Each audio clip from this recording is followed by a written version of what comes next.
Hello. This presentation is on Chapter 18, Telenursing and Remote Access Telehealth, as well as the art of caring in this technology-laden environment. Let's talk about telehealth. What is it? Well, really, it refers to a wide range of health services that are delivered by some kind of telecommunications, ready tools such as telephone, video phone, and computer. There's a recent press release by the IMS research that reported that telehealth monitoring was used for 308,000 patients in 2012, and that the demand worldwide is expected to reach 1.8 million in 2017. So it's definitely an upcoming and very useful addition to how we provide healthcare. What's the history? Well, most advances in telehealth have taken place in the last 20 to 30 years. Craig and Patterson described much earlier uses of things like bonfires to alert neighboring villages of the arrival of bubonic plague during the Middle Ages. So it has a very long history. The National Institute of Mental Health supported a program in the mid-50s that connected 7 state hospitals in 4 different states in a closed-circuit telephone system. So we have been using telehealth in some form for quite some time. So how did it evolve?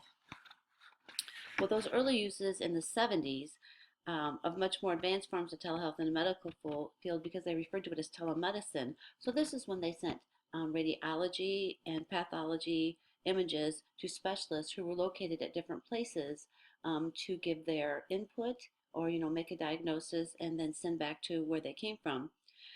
Success in telehealth has been achieved over the decades because there's refining of technology, so the images are clearer. They can see them on electronic devices to really make that diagnosis that they couldn't see before. The end result of telehealth interactions is that they help to ensure that professionals can replicate usual clinical interactions with a population that can't necessarily come in contact with each other, so remote or cannot get there due to many different reasons. So what's the nursing aspect of telehealth? Well, we need to understand it and its potential use in nursing practice.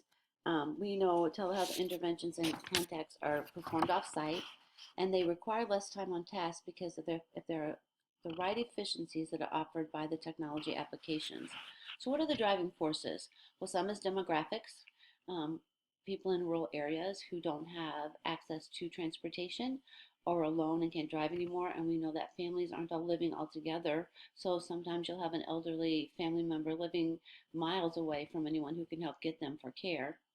We know we have a nursing healthcare worker shortage that's really changing how we're going to provide healthcare. Many chronic conditions that need to be monitored daily and not just twice a year when you do your 6-month checkup. We have new and educated consumers. They want to know about their health and be a part of their health promotion, and they want constant feedback from what's going on with their bodies. The excessive cost of healthcare is also increasing, and so telehealth is seen as a way to decrease some of that cost. Um, so this is a new clinical model that's being looked at in many different areas to decrease costs and um, increase access to healthcare, and fill this gap. So what are some transmission formats?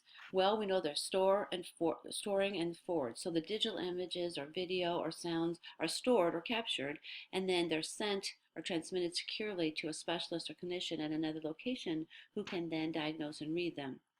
There can be real time, so real time live to live interaction, like talking with your healthcare provider. We know I've seen some applications of that, or you can talk to them. You have a cold, you have the flu. They can look at you for minor things and then diagnose.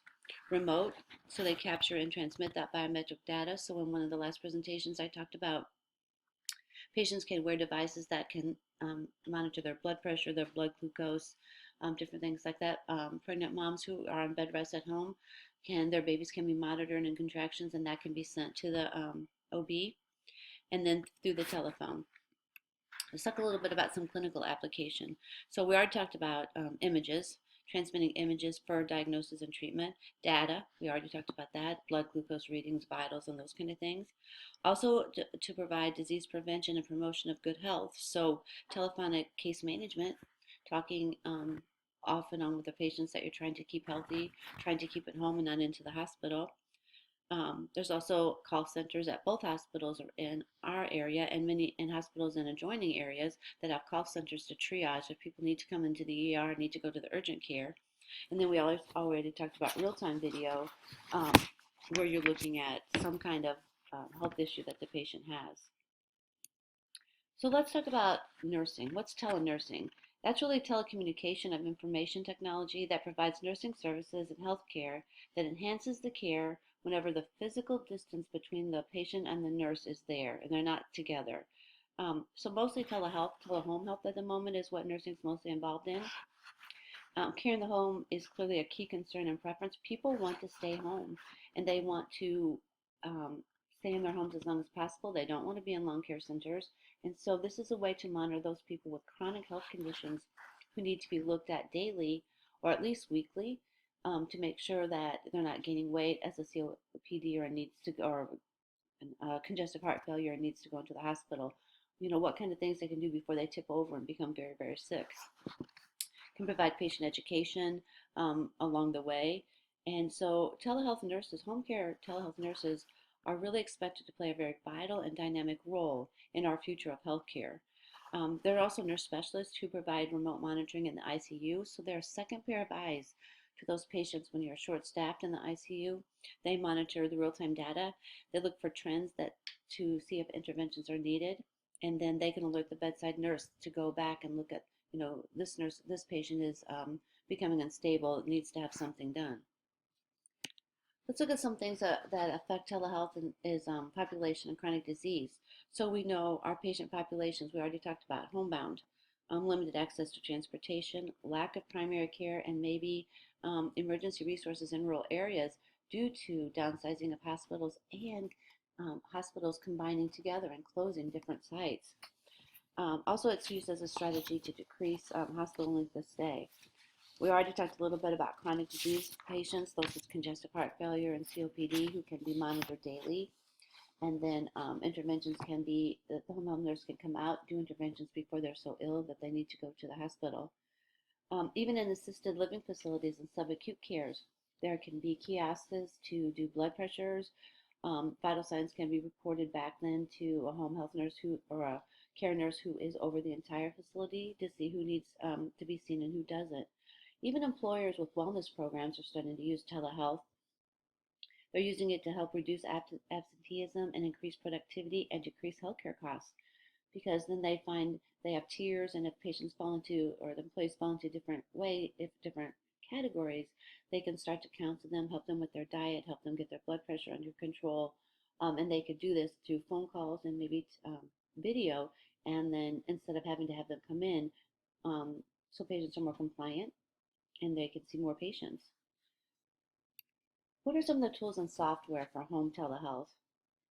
Well, we know there are central stations and web servers that are key components, because they can be as minimal as a single screen display, or very comprehensive hardware and software that provide multiple different functions from triaging to video. There's also the peripheral biometric devices we talked about, the monitors that pregnant women can wear, um, the um, the standalone, or the monitor the blood pressure and the heart rate. And we also know the very famous commercials, help me, I've fallen and I can't get up. So we know there are home monitors to help people when they fall. And then the telephone, which almost everyone has, it can be used, especially with a lot of different apps and software that can be used for many telehealth situations.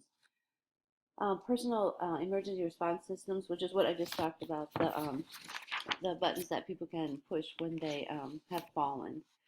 Sensor and monitoring we've talked about for at-risk individuals.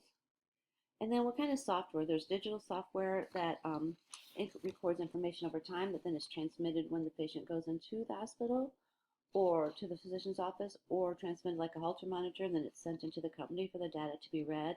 There's also monitoring software that allows continuous monitoring all the time that's going in as it's happening, real time.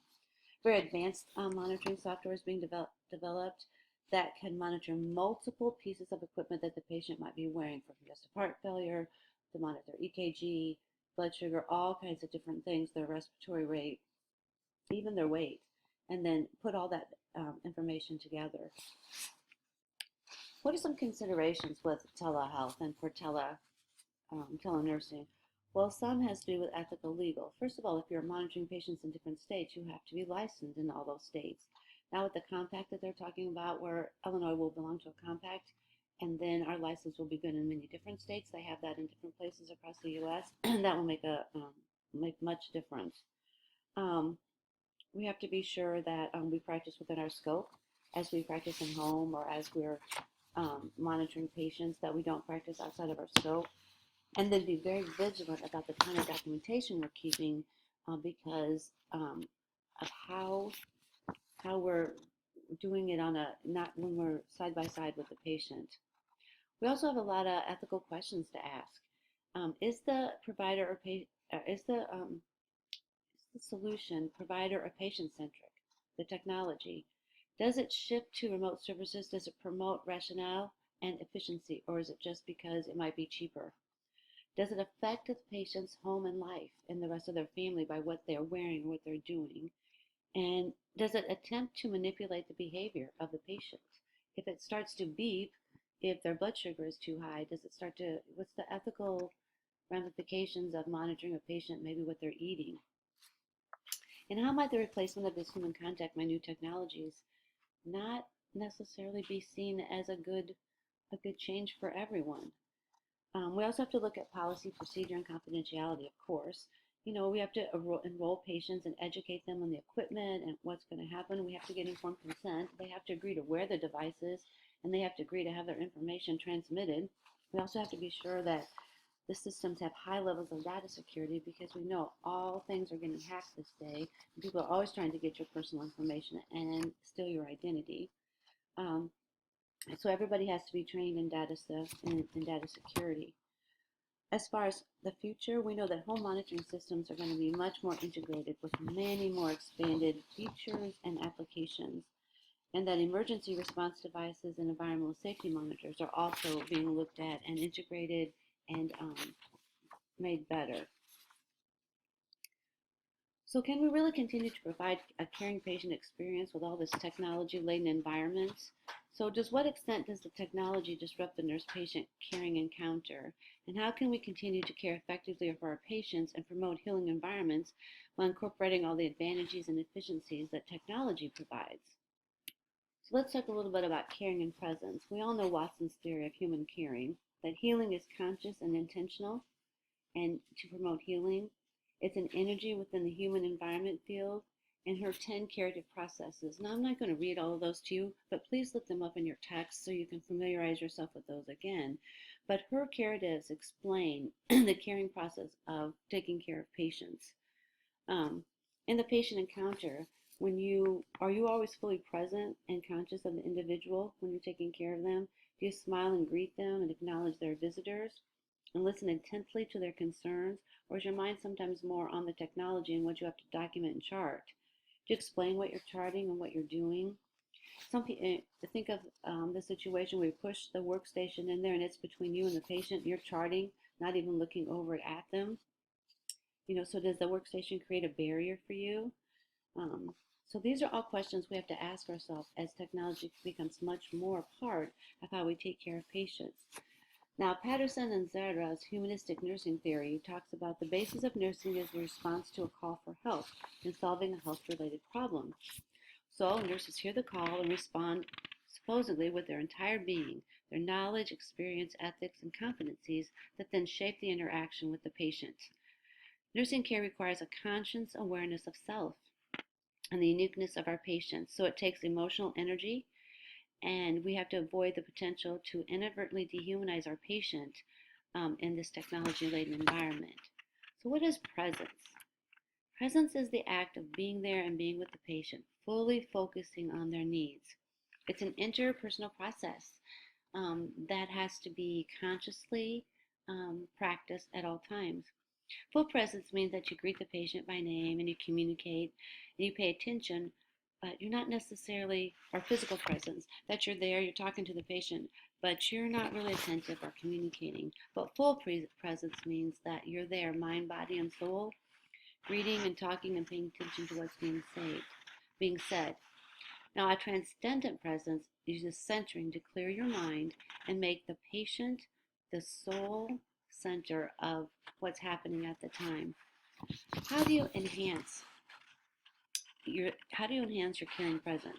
Well, you have to pay attention to self-care. You have to take care of yourself first, or you won't have enough to give back to anyone else. Centering, focusing on this patient only, not the other 10 that are waiting for you. Bracketing, let go of any preconceived expectations you have about this experience with this patient. And then active listening. At patient eye level, eye contact, nod and encourage communication. Clarify and restate questions, and use silence. Well, therapeutic communication, we call that when we were in school, if you remember. So it's really back to the very basics, the art of nursing. It's the expert use and adaptation of empirical and metaphysical knowledge and values. It's relationship centered and involves being completely aware. It's artful nursing that promotes a benefit to the patient and to the nurse, and it results in professional satisfaction and personal growth for the nurse.